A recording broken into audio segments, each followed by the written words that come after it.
আসসালামু আলাইকুম। এর আমি প্রথম যে একটা ভিডিও ছাড়ছিলাম যে হচ্ছে আমি মিষ্টি কুমড়া লাগাচ্ছি। তো এর হচ্ছে দেখেন নমুনা এখানে। এখানে গাছ কিন্তু আলহামদুলিল্লাহ অনেকগুলা গাছ হইছে এখানে। তো যার জন্য হয়েছে কি মানে গাছ এখানে বেশি হওয়ার কারণে গাছের গ্রোথ কম আরকি। তো আমি এখান থেকে কিছু গাছ অপসারণ করব। দ্যাট মিনস হচ্ছে আমি এখান থেকে ট্রান্সপ্লান্ট করব। এখান থেকে কিছু আ গাছ নিয়ে আমি অন্য জায়গায় হচ্ছে দিব। যাতে করে এখানে গাছ যেগুলো আছে এগুলো সঠিক নিউট্রিশন মানে মাটি থেকে পায় আরকি। হ্যাঁ? তো ওখান থেকে আমি মূলত হচ্ছে ১ টা ২ টা ৩ টা গাছ রেখে বাকি গাছগুলো হচ্ছে অন্য জায়গায় হচ্ছে আমি স্থানান্তর করব।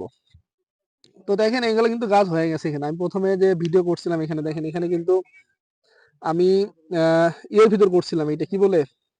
জঙ্গল ছিল, জঙ্গলের ভিতর লাগাইছিলাম। এখানে কিন্তু এরকম সানলাইটও খুব একটা পায় না। তারপরেও কিন্তু আলহামদুলিল্লাহ আমার গাছের যে গ্রোথটা এটা কিন্তু অনেক ভালো। এই দেখেন প্রত্যেকটা গাছের এই যে ডগা এগুলা বের হচ্ছে।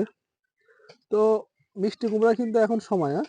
তো আপনারা মিষ্টি কুমড়া গাছ যারা এখন প্রোডাকশন আসতেছে, তারপরেও যারা লাগান নাই তারা মিষ্টি কুমড়া চাষ করেন।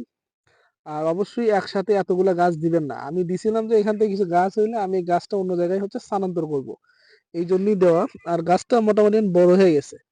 তো আমি এখান থেকে জাস্ট ৩ টা গাছ রেখে ৩ টা থেকে ২ টা রেখে বাকি গুলো আমি এখান থেকে অবসান করব।